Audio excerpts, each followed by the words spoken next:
If your HVAC compressor is not starting, it's usually because the capacitor or contactor is acting up, and knowing how to check these can save you a ton of hassle. So, first, turn off the power to your unit to keep things safe. You don't want to get zapped. Then check the capacitor, which looks like a small metal can inside the outdoor unit.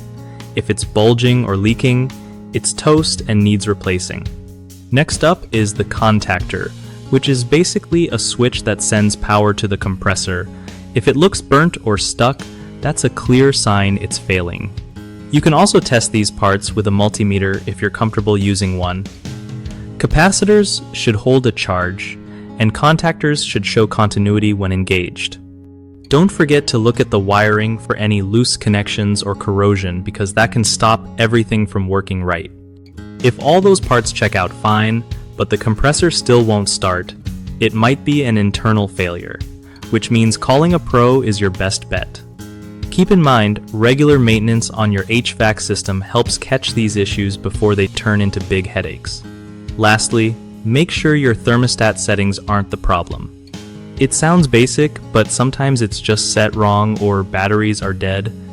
One of the biggest mistakes people make with HVAC compressor problems is ignoring the capacitor and contactor because they seem small or unimportant, but these are key components that often cause startup failures.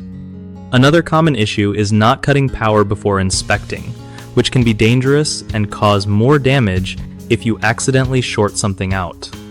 The third mistake is skipping regular maintenance, like cleaning and checking electrical parts, which lets small problems grow into expensive repairs.